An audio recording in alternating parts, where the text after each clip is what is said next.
techs looking for jobs are usually ain't worth a shit. If he ain't got a job already, man, and he got pissed off at some service manager, that's usually the time to grab one. I mean, usually it's a service manager that is I'm going to say this. I'm going to say this in the nicest way possible. You'll have a service manager or a service writer that is a salaried employee, and he is in charge of someone's paycheck that is a commissioned employee.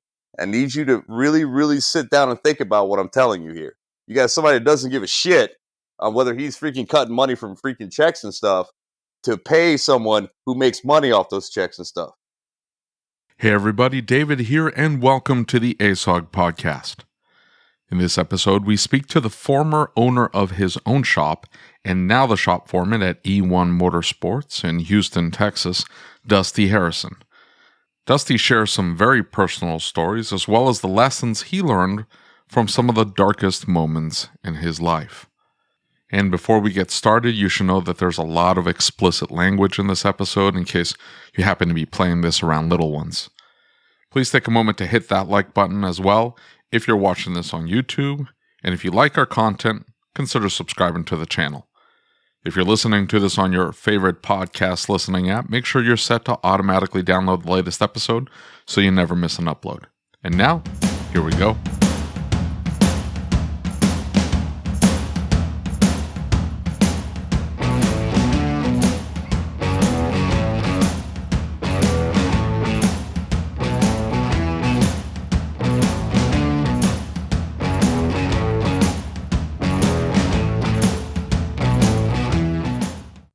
So like I was telling you this week, I've been back in the shop a little bit, right?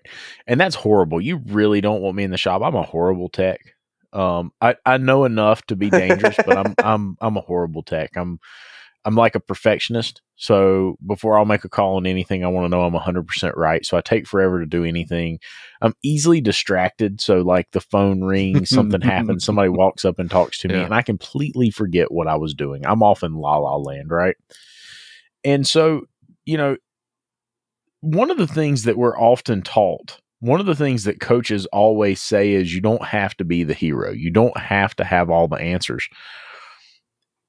Yet, I think so many of us build our egos on the fact that we like having the answers. It feels good to have that knowledge. It feels good to be able to talk to somebody and have that intelligent conversation about what a vehicle's doing, because that's what our profession is, right? And I think that's a little bit different with technicians. Dusty, you've been on both sides of that, haven't you? Didn't you own a shop for a while or run a shop? Yeah, I've ran a couple over the years, but I owned a shop in Florida. I did it for a couple of years. I made all the mistakes. The biggest mistake that I think I made too is I catered to the poor. I done a lot of third owner garbage and all this stuff, and I was coming up for a lease renewal, and I decided that, I'm like, maybe I'll just buy the building. So I started to buy the building and all that good stuff. And about a year and a half later or so, man, I just decided that, I was on the other side of the railroad tracks. Does that make sense? So, I mean, I get Prada bags and iPhone 10s, bitching at me about, diag charge and, hey, look, why is your oil change $125? And this, I mean, I got sick of it. I just got tired of it. It finally got I'm bringing my misery home at this point. And I reached out to a guy, David Stallsmith. He was, and I was like, hey, man, I think I'm going to shut this place down. I'm over it. And it wasn't 15 minutes later, he had Bob Salandra call me, who owns European Service Center. They got like 10 stores between Georgia and Texas and all that. And then they put me in charge of the Houston store over here, which was like brand new. I mean, brand new. When I got there, like I slept in a closet for 6 months because, well, I mean, it wasn't a closet. Like he kind of built me like a little mini condo and all that stuff. We had a shower, I got a place to chill, had a TV, all that stuff. Long story short, man, like I crashed out there until we moved the family out. And, I stayed there for probably another 2 years. And then I got the hankering to, I wanted to go in a different direction with my own career. Like what we do now is basically performance and repair for Audi only, for the most part. I mean, there's some small ones that sneak in and all that, but I mean, we are, just one form of knowledge. Stick with what you know. It's the easiest to make money at. And I hate to say, when you do multiple brands and this, that, and the other, you need all this other stuff, man. I just need Otis and Right. VCDS. That's it. You know. So I mean, and again, another long story short on this is that I actually enjoy Audi. A lot of people don't, and I get that. I mean, it has its quirks. I mean, just like BMW, you can have a code. It could be leaking, an air leak or need an engine. Unfortunately, Audi doesn't do that. but I mean, it's all common failure stuff. Engineers made their mistakes, and 9 times out of 10, man, you know what it is from that first phone call that comes in. But I'm still getting my dying Right. charge. Well, and for a long time I was kind of in the same boat, right? All we did was light duty diesel. And so for me it was every truck that came in, I'd been doing it for so long. I already had a feel for where we were going. I had a feel for what we were doing. And we knew the tests that needed to be done. And we jump in and we do the test and we would knock it out and say, here's where we're going, right? And so that knowledge was important because you know and I think through systems you can create something very similar in general repair. It's not as easy, right? Well, there's the 85% rule does hold key to a lot of things. But being a specialist, an actual true specialist for one, maybe two brands is, I mean, to me, that I'm not going to say becomes the most profitable by any means, because you can run a lot of car count, doing everything. You might only have 10 cars coming through a day, in a smaller shop, man, that specializes. But I mean, you have everything you need. There's no guesswork. You've done this job several times. You get it in and out fast. I mean, it's just I I honestly felt like the specialized market was the better call for what I'd intended to do with my life. And then they added the performance side onto there as well. So I mean, that keeps things going, because the performance side is all unknown unknowns, unfortunately. But I mean, it is fun and there is money in it, but it is not the working capital what Right. keeps the shop going. Yeah, And I of hope that course. makes sense. Absolutely. We did performance for a while, and I think looking back, I you know, and especially with the changes now, I'm glad I got out of performance. Oh, diesel guys they're Oh yeah. headhunters on right now. So And I mean, I and feel you on that. I enjoy working on everything. I think you have to have staff that's acclimated to everything. You can't just Yeah. for me running a shop, I was really good at the diesel stuff, but my abilities didn't shine there. I've been watching Paul Danner for years and gaining resources and knowledge and picked up some of those skills, but that wasn't where I shined. Right. The diesel would come in, a 6.0 would come in, and I knew exactly what testing we needed to do. I had a test plan figured out. It was a canned job. I added it to the ticket and we moved on. Right. Do this, Yeah. and this. And it helped me automate the shop in a lot of ways, but it also taught me how to do that with other jobs. You know what I'm saying? Like, so when we came away from just Yeah. being a diesel shop, as opposed to just saying, okay, how are we going to diag this? I realized that I needed a thought process to it. I needed a direction. I needed a way to be able to get the thoughts from the technician. A, what's the client's concern? B, what is it? What direction is the technician going to go? And there's got to be accountability. There's got to be documentation. There's got to be, because man, I want to be careful how I say this, because we've had a lot of folks on talking about how bad the technicians have it right now. No, that's not Well, entirely true. A lot of times the techs get lazy. You need to be in there. You need to be writing in all right, look, this is something that I push for. All right. I want tech notes in a ticket. I want them flat out. When you're one of my guys, you need to be putting tech notes in a ticket. All right. And here's why. I want, what you recommended, what the customer declined, you know, uh, what was repaired, and then final test drive thoughts. And final test drive thoughts are like, hey, look, this, and this was reclined. This can happen. This, and this. It's basically a big CIA or CYA type deal for the end nodes that go into the ticket. And then, and not only that, it comes down to, hey, look, this guy says that, we get someone to later for, a problem and this, that, and the other. And like, hey, look, these tech notes right here are pretty clear. Right. Yeah. of why he's having this problem. Right. Well, I mean, So, like I mean, we start with the concern, right? We document what the concern is. yeah. And then the technician talks about what testing he did, right? I did this testing. I read the diagnostic trouble codes. I looked at the freeze frame to determine when it happened. Once I looked at the freeze frame, we documented exactly when it was happening, and we recreated that scenario, and it did or did not occur. And then once that happened, I was able to determine in these data events this happened, right? And I guess my point in saying that was, I think that there's a lot of really great techs that deserve to be paid extraordinarily well, right? They deserve to make a lot more than what they make right now. I completely agree. But one of the things that keeps coming up is there's also been a lot of shop owners who have been burnt by bad techs. Of course. And I've kind of kept my eye on you and watched some of the things you said and some of the conversations you've had. And probably my biggest thing, and I don't mean to throw Identifix under the bus. I'm going to. I don't mean it like I'm going to say it, but I always told them when they called and asked me to sign up for Identifix, no, I don't want the silver bullet fix in my shop. And they're like, we're more than that. And I'm like, I completely understand. I don't want to give anybody in my shop an excuse to look at something that says the probability is this.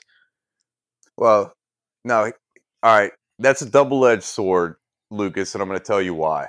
All right, we actually have Identifix and I do use it, but I can look at the top 5, major failures for this and look, and put my testing or procedures into these few things. Hey, look, this, and this are the top 5. We're going to test for these real fast. You know what I mean? Give me my extra hour. We're going to roll through this real quick and see what's going on. And then you get your answer. But the thing is, Identifix, now it's not, hey, look, all right, this is number 1 cause right here. We're going to sell this cam sensor, for instance. No. We're going to go through. We're going to test individually. Now we have a more collaborated effort of the multiple, the common fail points of why this code exists. So now we can localize and, push forward to, a diagnostic process that can actually be fast. On top of that, too, it has sometimes, now I'm going to say this is probably 60% of the time, it has simplified testing procedures. If you're not overly familiar with a vehicle, or, if the theory of operation is not well defined, and that's usually where we run into problems, is the theory of operation is a cluster in the SI. So you're reading through it, you're like, well, this doesn't make any sense. It didn't give me the information that I was looking for. We ran into that with a Chevy Volt in the cooling system, and we were looking to see if this part of the cooling system was actually connected to this other part of the cooling system, and the SI just didn't have it in there. And I think reading through some of the information that was in Identifix that had been put up by some of their techs gave us the information that we were looking for, that if we test this, it gives us this information because they're not connected. So, well, now we can come up with a testing procedure. And sometimes reading through that information, it allows you to narrow down what tests you are going to run to then find the problem. Yeah. I don't mean this. Silver bullet. I don't mean. You need multiple. Look, here's the thing. I don't mean that Identifix is bad.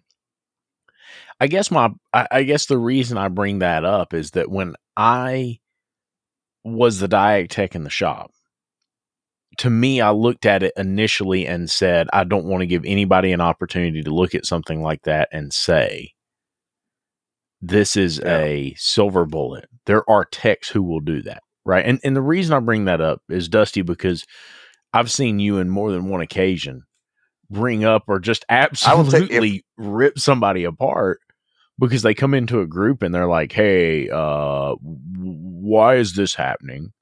I've done this. Well, what testing have you done? Nothing. I checked the codes, Well, I mean, it's not only that though. Like to me, Identifix has the best connector views out of any Yes. system. Period. But and here's the thing I do. Like we started doing working interviews at the shop. Like, Right. hey, look, I'll give you $800 this week to come work. Let me watch you. Amen. Dude, that is And a then huge That's thing. creepy.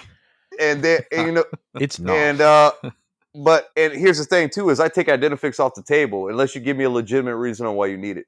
Right. Like we have Mitchell, we have Pro Demand, we have the Identifix, we have EKTA for Volkswagen Audi. You know, we have Otis as well as we have all data. So I mean, there's plenty of other service data that you can use, man. You need to check TSBs, of course. It's actually really, really quick to do in Identifix, but you know, you can go right over there to Otis, man. Look at everything you need to, you know. So I mean, but I mean, long story short, on any of that stuff, man, is you know, I literally try to take Identifix off the table because I want to see if he can think for himself. Right. Dude, and that's such a big deal is that in so many ways I think all human beings can think for themselves, but how many of them will do it? Right? Yeah. I mean, I mean, we see a lot of people who aren't willing to. And look, I guess the reason I bring all this up is because you know, we've had these last couple of episodes where we're talking about this technician to shop owner environment. And you know, a lot of guys are sitting here saying, look, you guys don't live in the real world. That's not what we're seeing. That's not the shops that we're working at. We don't know where you're seeing these shops, but these aren't the shops we're working at. And in the same respect, shop owners are saying, look, I would love to pay a tech $100,000 a year, but I can't find one that'll get his head out of his butt. well, I mean, the techs looking for jobs are usually ain't worth a shit. That's true. If he ain't got a job already, man, and he got pissed off at some service manager, that's usually the time to grab one. I mean, usually it's a service manager that is I'm going to say this. I'm going to say this in the nicest way possible. You'll have a service manager or a service writer that is a salaried employee, and he is in charge of someone's paycheck that is a commissioned employee. I need you to really, really sit down and think about what I'm telling you here. You got somebody that doesn't give a shit on whether he's freaking cutting money from freaking checks and stuff to pay someone who makes money off those checks and stuff. Yeah, that's true. I mean, and that's usually where the barrier gets divided. You know, I mean, and I'm not talking crap about riders, man. I'm gonna be real with you, man. I've had some phenomenal service riders like come out to the shop, be like, "Hey, Dusty, you know, this is pretty much I know you looked at this a few minutes ago. It's complete no comms, no start, blah blah blah, completely dead." But like, yeah, I need about 4 hours. Girl comes back in about 15 minutes. She's like, "I got you 5.5." Yeah. Exactly. And you know, that's what we do in our shop. That's how we operate. But everybody's saying that they don't get that experience elsewhere. What has your experience been? Have you been in I mean, it sounds like besides working for yourself, you've had pretty good work experiences. I mean, I have. And I mean, just like it if you have a well-trained group of people and you have your own, you know, procedures and, you know, protocols involved pretty well throughout a shop, and you become a family. You literally do. You become a family. I mean, there's some really small shops, man, that are you're with the people you work with more than you're with your own family. So there has to be a good what's the word I'm looking for here? You know, Good communication, rapport. you know, there has to be a good fit. Yeah, rapport. Yeah, there you go. Fit any of that. So I mean, I like to laugh all day. So I mean, if you fuck up, I mean, I'm in a dead ass like if you leave a wheel loose on a car, for instance. I made a comment on this earlier that was on a Facebook post. Like, what would you do if you had a tech that left the wheel loose? I'm like, man, I buy lunch that day. I pull a bag of lug bolts out of the bag and hand it to him. I'd sneak behind him and tape a torque wrench to the damn wheel while he wasn't looking. Like, I'm gonna fuck with this dude to where he's never gonna do it again. Right. Yeah. Yeah. And we don't even have to have a conversation. That's just how I am. Like, I'm gonna fuck with you, you know.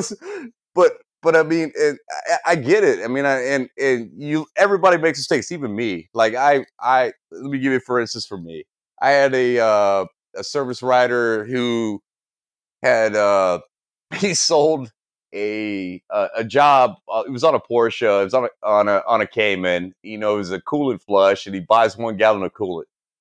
If you know anything about Porsches, you know the engine's in the back, the radiator's in the front. So, right. yeah, so 1 gallon of coolant ain't gonna cut it, bro. So I mean, and they take about 8.5, 9.5, somewhere in there, roughly, gallons of coolant. It's about a 3-hour job. To put it under vacuum, you know, a normal car, man, you do your vacuum fill, man, you know, it's sucked all the way down in like 5-10 minutes. Yeah, these are like 45, and your hoses are you know, finally starting to you know, enclose on themselves. That gives you it's a huge system. So I get in there and I start getting on his butt and all that stuff, man. And damn, you know, he's like, "Hey, look, I can just get the extra time for it. We could do it." I'm like, "No, you need to learn something from this." So he went in and he was going to call the customer and get it all done. So I brought him out into the shop and made him do the coolant flush himself. That's awful. Hey, man, service writer, man, you're not going to learn until you learn. Right? To see how bad it is. Well, you know, like just a few minutes ago, there's a post in a group and it's talking about what to do with tech comebacks, right? And I found it so almost appalling because the first 4 or 5 comments in the thread were, "Cut him loose, fire him, bye-bye." And I'm like, hold up. Nobody asked why he was having a comeback. Nobody asked what kind of comeback it was. Nobody asked. We all have comebacks. Right. We all have them. Oh, yeah. Hey, if you don't have one, you're lying about it. I mean, that's all there is to it. And we're human beings. We make mistakes. We're working on machines that rarely perform the way we expect them to. And so everybody makes a little mistake. Dumb things happen. I get it. It's not that big of a deal. You know, my question is hey, are we understanding why he's having a comeback? Did we dispatch to strengths? Did we send him the job he was supposed to be doing? Or did we give him a job that was out of his wheelhouse? Or is he being lazy? That's a different, you see what I'm saying? There's a difference. And you know, I think that the biggest thing is we've all got to work together to get along, right? And just like we always talk about the culture in my shop, we talk about the culture in David's shop, just like the culture you guys have in your shop. That doesn't come from every time something goes wrong looking for somebody to blame. It comes from everybody saying, "Man, that was a dumb idea. Why did we do that? What can we do differently next time? What should we have done differently about this?" Right? Now, if it's a continued problem, that's one thing, right? If we continue to see problems and you're not learning from the mistakes that you made, yeah, that's a problem. I mean, there could also be a dispatch issue as well. I mean, they could be giving jobs to people that have no reason to be working on some of these things. Absolutely. But I mean, the way that our shop is set up, most of the comebacks, well, 99% of them come through me. And what's going to happen is then I'm going to fix the car and then it's going to, you know, leave. But the thing is, I need them to continue to make money. Right. If that makes sense. Like, hey, look, you I mean, we have our scheduling system is pretty good. So, I mean, and he's going to have his jobs and I can hop off mine and, you know, check this out real fast and usually solve it. If it is him and if it is his fault, yo, come here. You know what I mean? And then, you know, like, I'm going to fix this. I don't want to see this again. Well, so let me ask you, since you're the guy who fixes that, the majority of the time, what are you seeing? Is it the tech's fault? Is it something just ridiculously stupid? Or is this typically something like, man, I made an honest mistake? It could be all three. I mean, it could even be a part failure. Right. So, I mean, it's no one's fault. It's except for the part manufacturer. But I mean, that's usually why I look at them. Because I mean, I like to keep things in check over there, man. I mean, and they even check me up sometimes because I get arrogant. I mean, and that's one of my big flaws. I've gotten better about it over the last couple of years, man. But I'm still extremely arrogant when it comes down to a few things. Did you see that post that how many shop owners, some of them were maybe techs, asked, they were mostly shop owners, they asked about the wheel being left loose. And that was the scenario. Yeah, I commented on that. That was the scenario. The tech, your best tech leaves a wheel loose, vehicle comes back. What do you do? And I don't know how many asked. Was it intentional?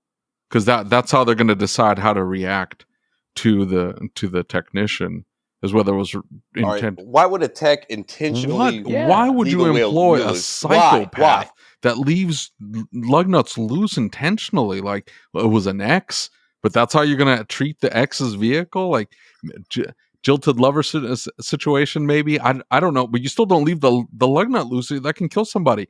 Why was everybody asking? Was it intentional? Assume it's not intentional. Otherwise, you employ a psycho.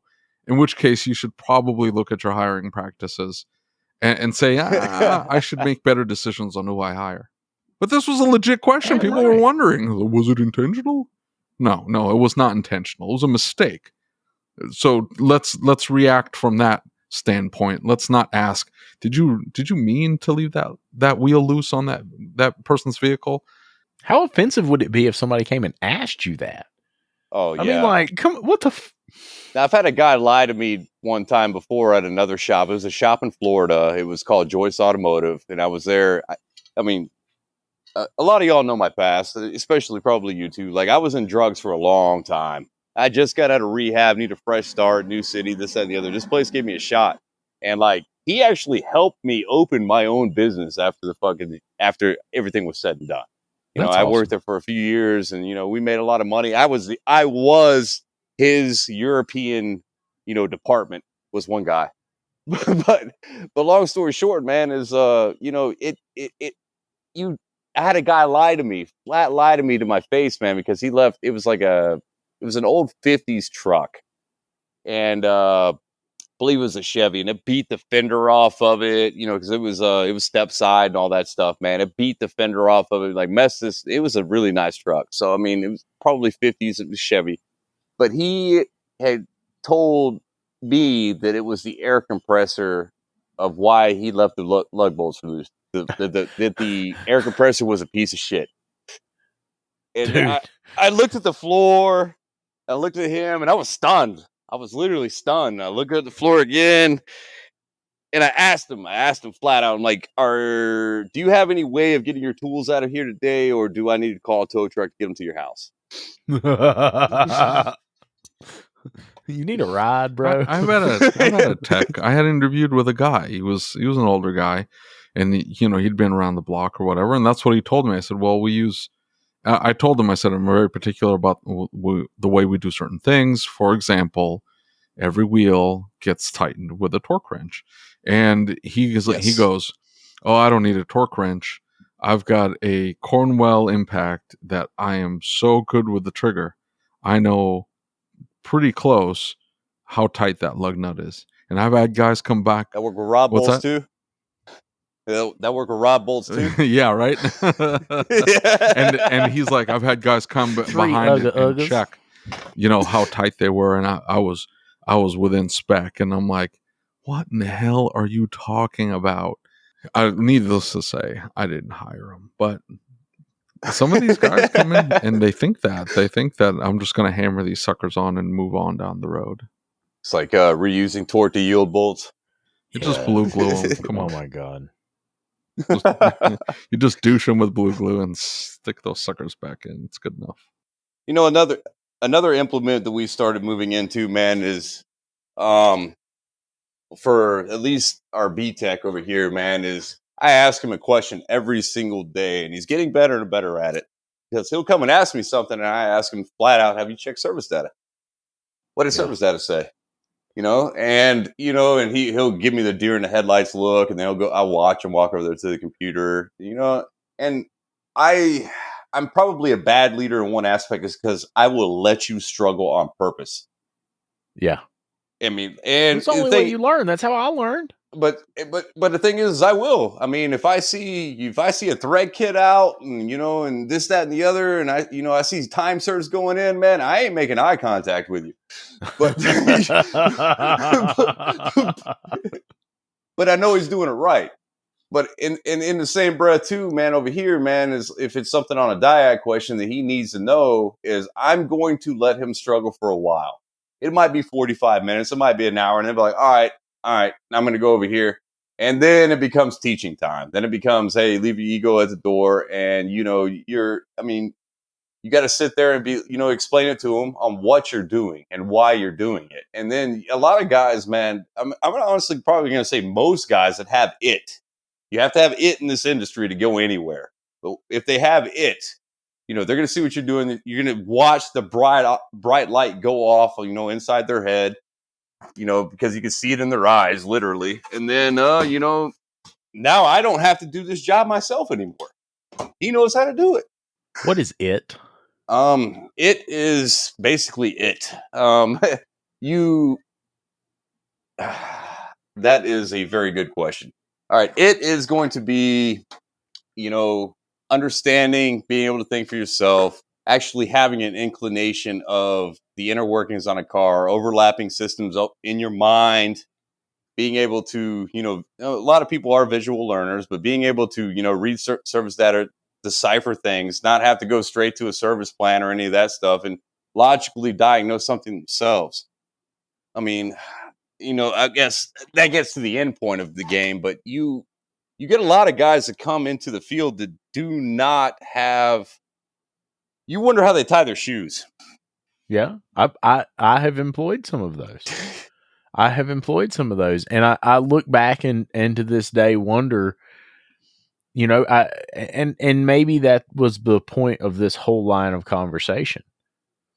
Is there's a lot of techs, right? The last episode was with Jeff Compton, and the question that I posed was, do techs deserve to earn over $100,000 a year? Should techs be earning $100,000 a year? I make about 147, and I'm on salary, and I get production bonuses.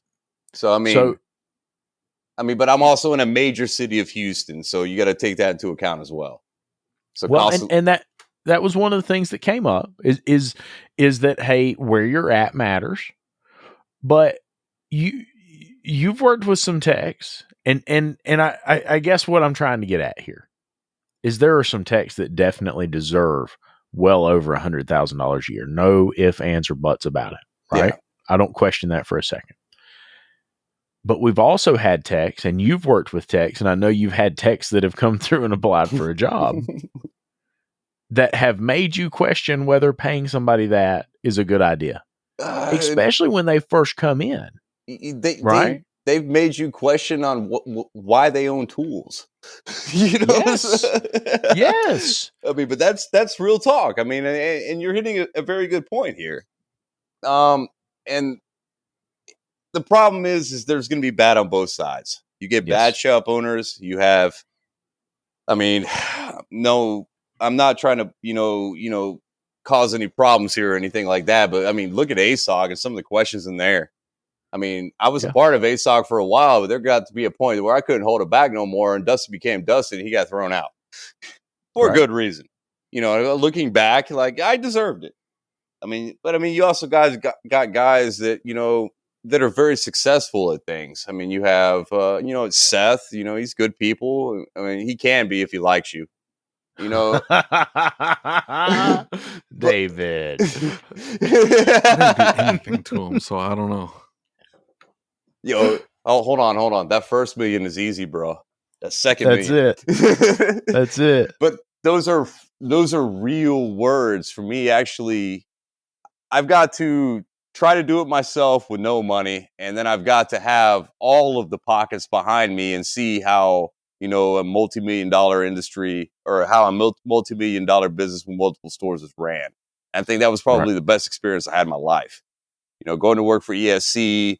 And, you know, they kind of brought me on the inside. They looked out for me and everything else, man, you know, but, you know, I'd fix cars at other stores too. So, I mean, but that was probably one of the greatest achievements that I got to see, man, is I got to actually, you know, understand and see their processes and their things for a business that runs 10 stores. There's a single owner, you know, deal, you know? And so, I mean, in that, and even at that store, man, is I'd make a call. I'd be like, yo, man, you know, this dude's got to go, you know, or this, that, and the other. And like, you know, like, all right, get his keys. I'm like, all right. So, I mean, and that's how it goes. But there's European is probably exactly the same as American when it comes to that aspect of things, man. You get good, you got bad, and you got guys that just are there for a paycheck. They're paying for themselves, have very little comebacks, fuck off on the phone for most of the day, but still hit their 8 hours. So, I mean, and when it comes down to that, I mean, and this is the shitty part that we're going to run into in life, man, is a lot of guys will learn to do the bare minimum to get what they want. And I'm honestly going to say I'm probably in my slowdown period of getting older. I can see why. And it's not a good thing. I mean, I still hustle when I need to. That end of the month push is real. Yeah. But yeah, it is. That end of the month push is real. I mean, I need my bonus, bitch. So let me ask you this. Would you ever... Go ahead. But in the same breath, man, is, you know, we came back from the 4th of July this week, man. I've kind of throttled back for 2 days. You know, now I got 2 or 3 cars now. So, I mean, I'm going to roll out hard tomorrow, but you know, I got me a nice little break.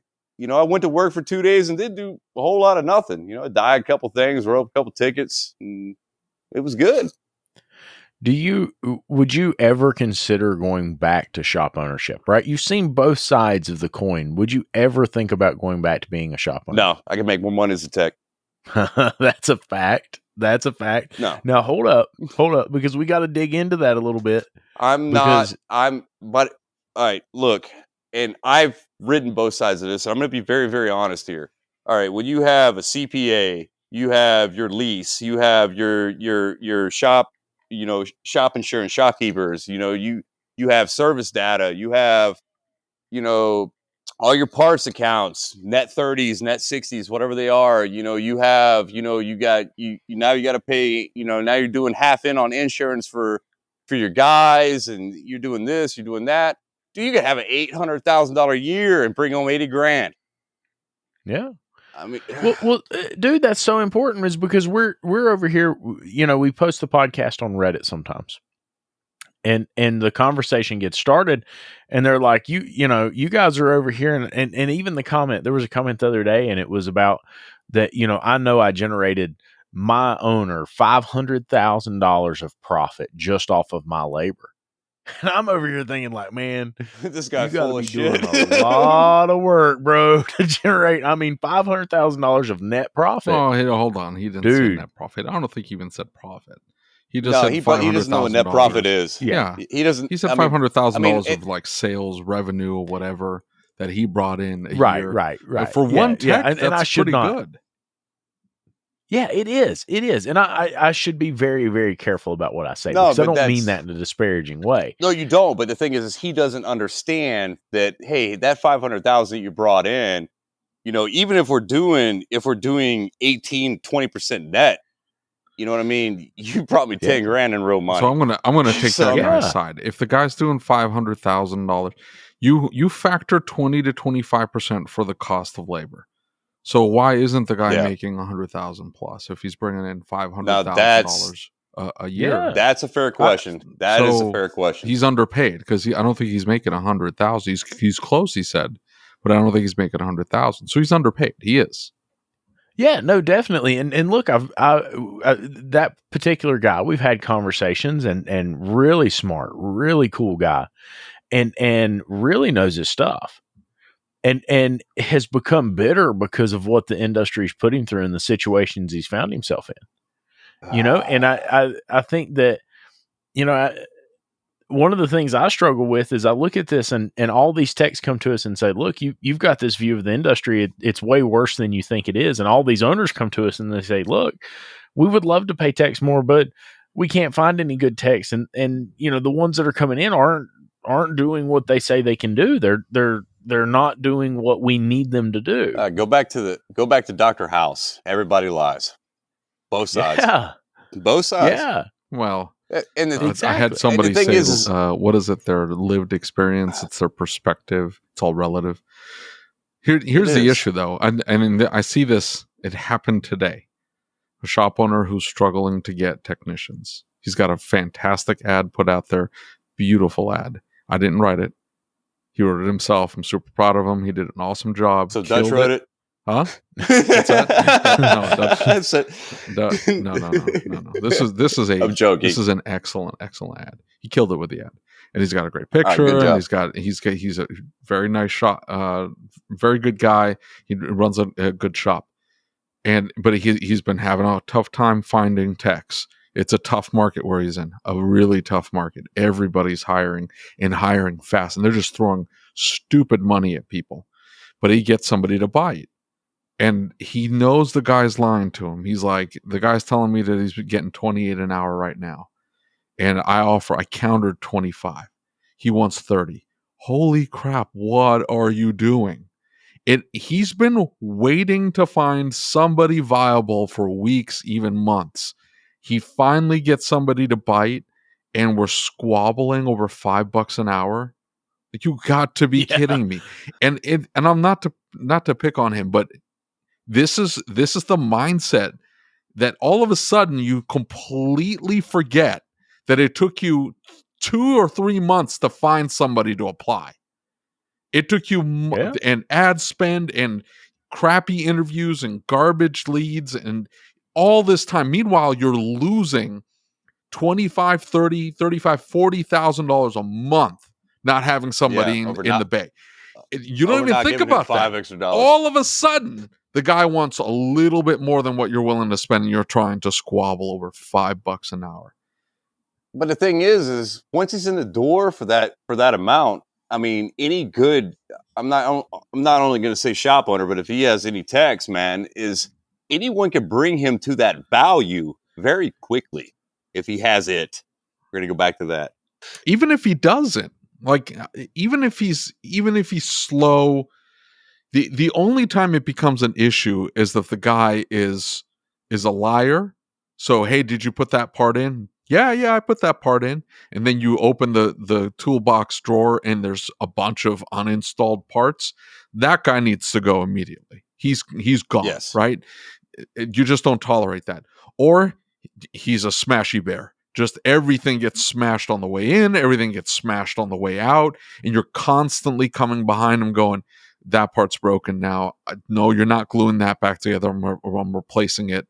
What are you doing siliconing that? That's going to have to be replaced. You see what I'm saying? Like, that person is not worth the money, whatever it is that you're spending, because and again, you're squabbling over $5 an hour. But even if you get the guy at 25, because that's what you offered him, and you think all of a sudden you've got to save the $5 an hour, and it's going to make or break you.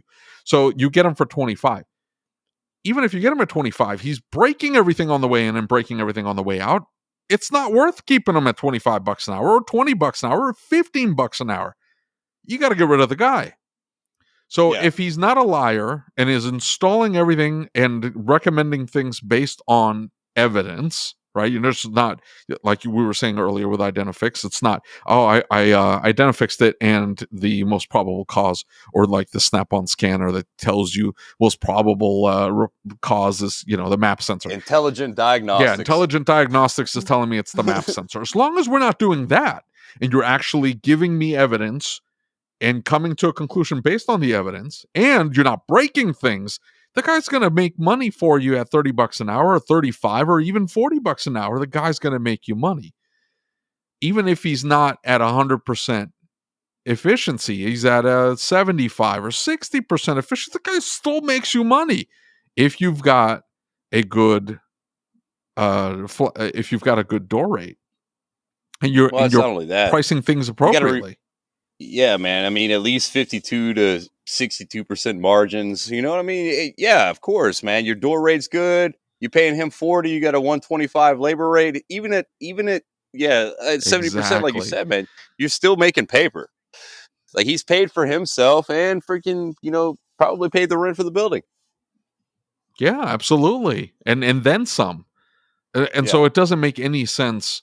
But my point is that this is what I've seen shop owners do, is they forget the struggle to get the guy, and all of a sudden they find a guy, and they're like, well, okay, I could be making at 20, let's say on the low end, I'm making $20,000 a month on this guy. I'm not paying him $20,000. I'm making 50 to 60% GP on that. This is going to pay for itself. This person is going to pay for himself. He's going to bring me revenue.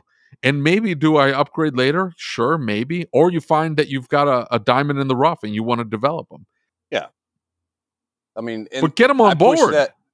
Yeah, I push that in the shop pretty hard, man. When you come on, man, you're not staying where you're at. If you're changing tires right now, you ain't doing that for long. So I mean, and Well, but I mean, and I think that is one area that shop owners, lack is that we don't have a development plan. We don't have a strategy for bringing them from the bottom up. We don't have a strategy for taking a tech that needs some refinement, needs some help, and educating them and giving them the information and the tools they need to become the best they can be. And I think in a lot of shops, we don't have the culture for that. One thing that was really surprising to me is I'm big into the apprenticeship thing. Yeah. I think that's really important, and I think that if I had the opportunity when I was 16 or 17 years old to go work in a shop with somebody to take me under their wing and show me the way to do things, but more of a mentor, because here's my thing. I grew up working on cars with my dad, my uncle, and that was like the greatest time in my life. It was at a time when I enjoyed it and I enjoyed doing that. And these guys are saying, look, unless they can be profitable, unless they can come in, I need them to be profitable now, not 3 to 5 years from now. I'm not interested in that. And I understand that in some cases, right? In some cases, I completely get that we need a production employee in the shop.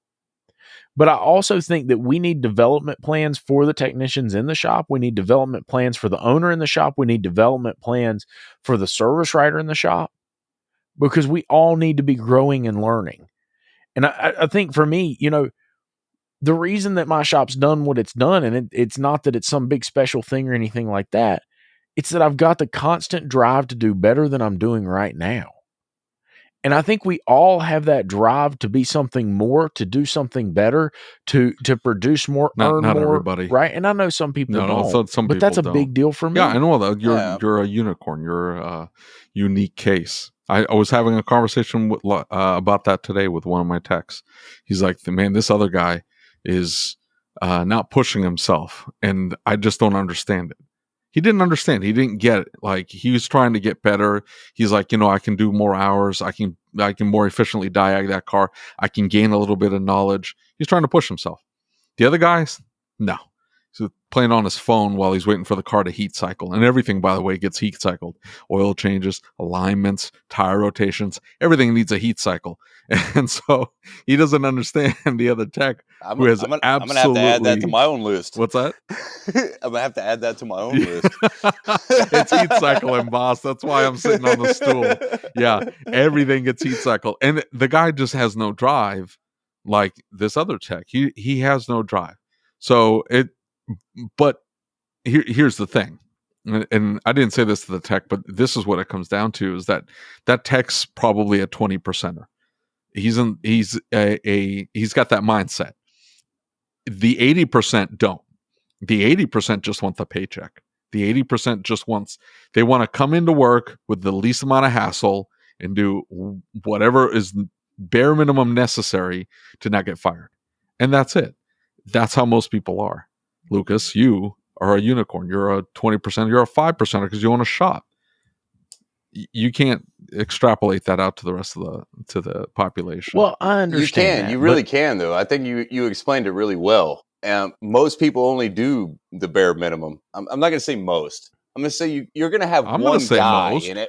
I'm telling you, it's most of the population. You wonder why. Like, that's why they called the middle class or whatever. It's like, yeah, there's a reason why there's only 5 bajillionaires in the entire world. It's because they were willing to do what everybody else wasn't.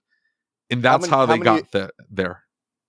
How many times have I had both of y'all complain to me to be at work on Sunday?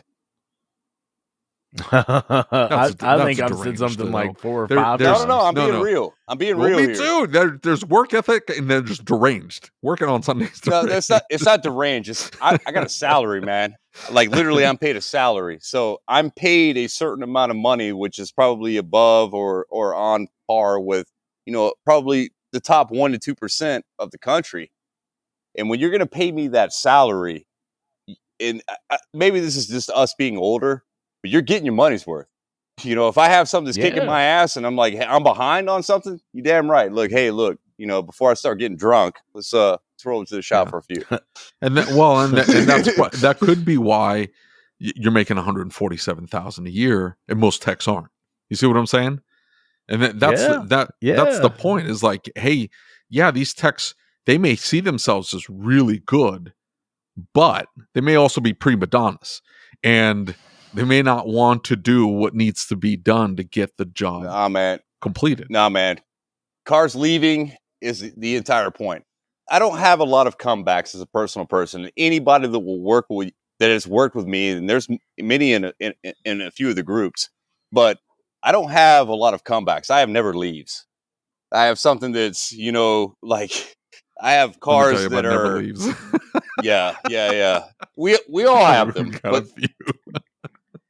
but the thing is, it becomes on a never leave. I probably get 2 or 3 a year, and on those it becomes personal. Yeah. So I mean, and when it becomes personal, it's like, all right, we ain't making money on these 3. Give me all the rest of the year, but these are going to cost you some money because I have to know the answers. That is, I think, a big driving factor, right? It's not coming to work necessarily for the money. Yeah, the money's a part, right? It's coming because I want to be more. I am proud of excelling in my field. Does that make sense? Yeah. I think that so many guys, if you just show up for the money, you always hear the saying, you got to show up for the right things. You can't just show up for whatever you want. Zig Ziglar always said, if you want what you want in life, you got to help enough other people get what they want. That's just how it works. And I am a firm believer that if you just show up and all you're interested in is the money, you ain't ever going to get there. But if you show up, and you're showing up about being the best you can be, you're showing up to learn more than anybody else could possibly learn, because I'm going to put the hard work in. I want to be the best. I want to excel, right? Think about the people that have done that. Cody Gadd, right? Mario, Dusty. Mario's only had a few years in this trade, man, and that kid is freaking phenomenal. I mean, Cody's good too, man. I mean, what's the Jarhead Diagnostics dude? I mean, I think Brandon Dills. I think he's going to go places as well. Yeah, I mean, look at, I mean, seriously, let's take a step back. Let's think about Paul Danner for a minute. He changed our entire industry. From Pep Boys. Right? The guys who were really interested in doing something with their lives, he gave them a true ability that many guys, I mean, look, he taught almost an entire college course on YouTube. Yeah. That's huge. And the people that really wanted to, the people that said, look, I'm going to do something with my life. I want to be the best damn automotive technician I can be. I want to be the best damn shop owner I can be. The resources are there for you to do that. If you're not doing it, that's on you. Now, I get, there's a lot of shops that are underpaying. There's a lot of shops that are taking advantage of. Right? I completely get that. But I think this is a problem that has causes in both camps, right? This can't just be blamed on shop owners, and it can't just be blamed on techs. I think we both hold some responsibility in this. I said that earlier. But yeah, I mean, it's a two-front cause. You got shitty techs, you got shitty owners. I mean, that's it. You got, and the thing is even David Roman can probably chime in here, man, is, all good, you're going to pay a good tech. You're going to take care of them. Like and even me, for instance, man, is like, I came with a lot of issues for a long time. I was this flat out junkie. I mean, and I've been like dope sick at work with a boss, like, call your dude. I need you to make me 3,000 a day. So, in all seriousness, tell your story. Well, I mean, you got an opportunity to tell your story. I mean, I got clean. So, I mean, and, and I've always, look, and I didn't have a driver's license for like 20 years, and I was a diagnostic tech, and I always had a job. So, I mean, I get that, but here's what I'm asking from you. If you feel comfortable, if you don't, this can all be edited, right? So, but here's the thing, is if there's a guy that's in a similar situation as you, your story may improve somebody else's life in a way that you don't even recognize would improve it. Now, if you don't, I'm not going to hold No, that I mean, against you, right? That's I your mean, business. that might need to be another episode. I mean, we can do it tonight if you want to, but what I'm trying to say is, I mean, I still have problems with alcohol, so I don't feel like leaving heroin is, a flag I can fly. And I need you to understand where I'm coming from there. Of course. Dude, I've had family Absolutely. addicted to opiates. Trust me, it is a big deal to kick that stuff. That is nuts. Yeah. I mean, dude, hey, listen, from that to alcohol is a hell of a win. I mean, I mean, it is. that's what I mean, dude. If if Marlboros and Red Bull are my worst habits, with a few beers a night, then I'm doing all right. Eat my gummy and call it good. But whatever. But damn, it's not. We've gotten older now and everything else. But I was literally watching my friends die. You know what I mean? Yeah. And here's the thing, man. Like, hey, look, JD OD'd, man. Well, where'd he get his shit from? Oh, it's K. All right. Well, hold on. I'm gonna call K real quick. I mean, that's how that life goes. Yeah. Yeah. It's a horrible life, I mean, man. it is, man. It And- took and- Courtney Hold on. leaving me. I'm not in. Like, I don't know anything about this kind of stuff. Oh, don't. I know, but this is fascinating to me. So, why would you call K to see if the stuff that you got was from K? Because or that it's strong. Because Oh, it's it's the stronger? fucking because it just this motherfucker. But the guy just OD'd on it. But it don't matter, man. Fucking, I'll do one bag instead of three. I'm gonna test it out. Wow, that's He's nuts. got good dope. That's crazy. You know what I mean? It's about the experience, right? We It's used to call about it finding God. First time you ever shot heroin, we called it finding God, and it's a terrible experience because that first time you feel it, it becomes a 10-year endeavor, I guess you can say. Yeah. So I mean, and euphoric and chase it for the rest of your life. Dragon. Yeah, exactly, and it never shows back up. You know, but it does show back up because you get nods every night. But the thing is there's a fine line between nods and an OD. When I say a fine line, I mean a very fine line. So and that shit takes over your life. It literally takes over your life. I worked for a company in Florida that's a pretty large chain now, and it was basically doing mostly AC work in Florida. You know how gravy that is? Doing evaporators and AC compressors and full system change outs all day long. You know what I mean? powered. No. I mean, I could be legitimately super fucked up and still do this job. So I mean, and well, at least I thought I was. And that right there is I'm going to honestly say that's probably the litigating factor of this is that you think you're doing a good job, but you're not. Yeah. You're making the money, but the thing is you're also nodding out in cars for 2 hours that you didn't know that you did. You ever watch the movie The Salton Sea? Yeah. I need to check that out.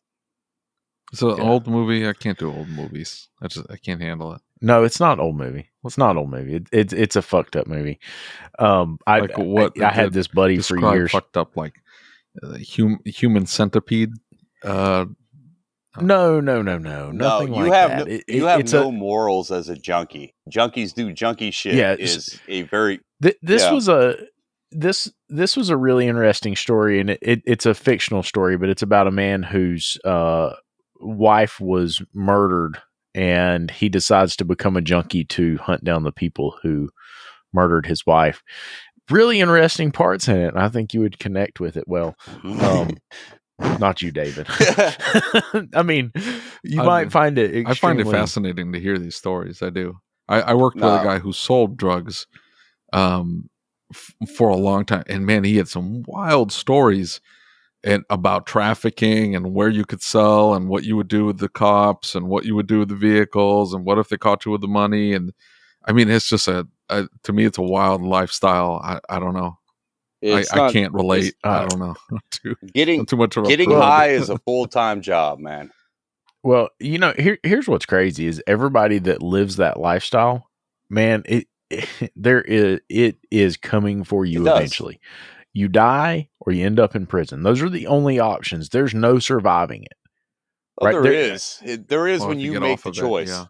You have to physically, you have to hit your own personal rock bottom And and you have to say, I'm not doing this. Yeah, and that's the thing, man, is I think I've been 9 years now, or 8 years. That's awesome, dude. So, I mean, congratulations, man. No, it's not that. I mean, it's not. I mean, and the thing is even my wife will contest. Like, we see junkies and shit, man, at the gas station, man, and I'm the first one to walk over there. Yo, man, what you doing? Blah, blah, blah, blah. I'm like, when you gonna get off that shit? It'd be the same thing if you left the tire loose. Like, I'm fucking with you. Yeah. And you can't tell me you don't know what I'm going through. You don't know this pain I have, this, that, and the bullshit. I beat there.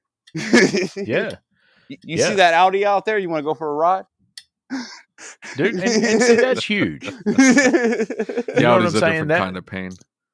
It is. That's huge. That's huge for me. That's so cool. That's a cool concept. I was that guy, though. And that was the thing, man, is I had a guy, and I'll never forget this, man, I'm scratching my arms and all that shit, man, about half dope sick one morning, and I'm fucking walking over to the bus, and a guy stopped me. And he said, he asked me what my name was. I told him my name. He said, Dusty, I was you, bro. But I ain't you no more. I need you to understand that. That's all I'm going to tell you today. Here's my card. I want you to call me if that ever sinks in. And he left. And it took about 4 or 5 days, man. I did give him a call. I'm like, hey, man, I met you out here. You gave me your card. This and that. He's like, yeah, I remember you, man. We have a list of, a bunch of free clinics and all this stuff that you can go to. You need to go to a detox facility first. And then we can, you need to call me from the detox facility. And when you get there, you're there for a couple of days and you get everything going good. I can bring you a list of places that can help you. And he did. And so what was the next step? I went to a rehab facility. I picked off the list that he had sent me to that was free. Didn't cost any money. It was a faith-based rehab. And I was like, man, I'll never find God, man. I'm all through this. I just need some clean time, this, that, and the other. I don't know, probably about, 45, maybe 50 days in, I was on my knees crying like a little girl in the chapel. Yeah. So, I mean, and I'm not going to say a higher power brings it to you, any of that stuff, man. We're not going to go there, but I'm going to say that I felt peace for the first time in my entire life. Sitting in a shitty rehab facility, sleeping in bunk beds with, 30 other dudes with no AC in the middle of summer in Florida.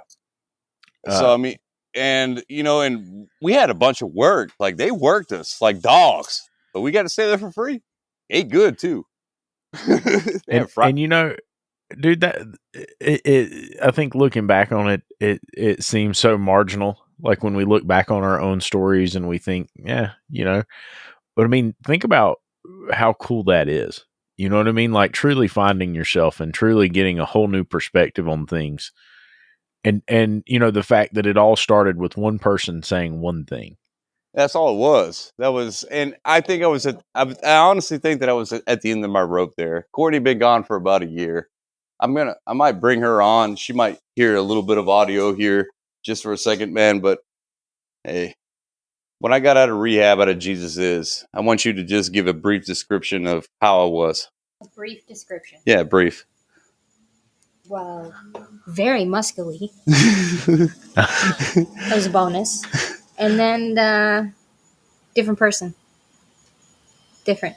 That's different crazy. Mentality, different workmanship, different ethics, morality. It's a whole change, whole different person. Much for the better, much for the good. Did many great things. That's awesome, dude. Yeah, that's cool. And I think what's awesome is that all too often we tend to give up on people, right? And that's what this makes me think about. I brought up that post that was in a group where so many people were just saying if he's having comebacks, fire him. I think we overlook the fact we're talking about human beings. I think we overlook the fact that people have struggles and they go through things that we don't understand. We're not going through them. We can't always be sympathetic. We can be empathetic. We can try and understand, but we don't truly know what somebody feels. We don't truly know what somebody's going through. And I get that it's business, and I get that it's numbers, and I get that, hey, we're working towards a goal, and you can't be a detractor from that. But also understand that we're human beings. And we got to understand where that comes from first. We got to understand where the problem is instead of just giving up on somebody the instant they make a mistake. And I think in our society, we've gotten to the point, not necessarily our society, but in repair shops, we've gotten to the point that we're too quick to just say, you know what, you're not doing what I want. Get the fuck out of here. You know what I mean? And I guess that bothers me for some reason. I've always tried to give people the benefit of the doubt way too long in many, many cases, right? It's always a shop owner's job to come and try to fix the problem. If you as a shop owner ignore a problem, that's your fault. That's a problem. And that's real talk. Now, if you come to me and be like, hey, look, Dusty, you're fucking up. I need this and this and this fixed. Well, yes, sir. If those, after, that verbal, if I'm still fucking up, then that written write-up comes out. Yeah. You know what I mean? And then, third time, sorry, bro. It's like baseball. That's it. Third strike, you're out. But that's, I honestly think that, and I've actually seen this in shops to where, sometimes the most profitable employee actually has the highest comeback rate. He doesn't have to fuck with his own comebacks. Yep. So, and when that happens is there becomes, this is learned behavior. So, and that honestly needs to get fixed by the shop owner. Like, hey, look, you got these comebacks. Personally, what I would do is I've learned hard lessons in life, and I learned how to run things the way I like to run things and all this stuff, man. What would happen is he hasn't had to fix his comeback in 2 or 3 years. All right, let's stack him up for this week. That's all he's doing. He ain't going to make a paycheck. You know what I mean? If he's on the flat rate system, and maybe that'll slow his ass down to get him to where we need to be as a shop. Well, and here's the thing is that I think in some cases we get a technician who doesn't even realize they're making these stupid, silly little mistakes, if that's the case. And we get, especially in bigger shops, I think we get away from that culture and that focus on quality. What I've told my guys in our shop is my expectation is you to take care of the client. Make sure their car is safe and reliable. Like it's your mother's. Right. Exactly. And dude, I've said that before. And I've never said like, yeah, I push towards numbers. Like we got to go. We got to hump it, guys. Come on, let's go. Especially if we're falling back. And, I'll blindside myself sometimes. I'll be like, man, dude, homeboy ain't getting no workout. Like, what the fuck is going on? What are we doing? Come on, let's go. At the end of the week, I look at his hours. I'm like, dang, where'd all that come from? He said, well, I've been working on it all week, But that's just how things land, though. Yeah. I've been on the 15th. I've literally, my own personal self, have been on the 15th with 5 hours, then finished out the week with like 390. So right. But that's just the way things land. In some shops, not very many, and this is something that I have a big problem with, is the technician does not get paid until the car is picked up. And that's not my problem. Oh, that's not cool. Yeah, but this does happen. And this is something I need y'all to harp on, because I've worked at several shops like this. Like, basically, I don't get paid till you get paid. I'm like, yo, man, my job was to fix the car, not do the billing. Do you think that's a profitability problem? You think the shop owner's having a profit problem and they don't have the money? If that was the case, if that was the real case, then, you're going to get paychecks on Wednesday instead of Friday and shit like that. Real talk. Right. And if that's, I think that is a shop owner that, he's setting his mind and this is how he wants to run things. And this is his profitability set that he has, and he ain't going to change his mind. Steve Roberts had posted something the other day in another group that was phenomenal. He said the most dangerous thing to the automotive industry is a closed mind owner. Yes. And that was profound. I agree. That was profound. I agree. So, and that was like I read that like 3 times in my own head. I'm like, damn, this dude hit it on the head, man. Yep. I agree 110%.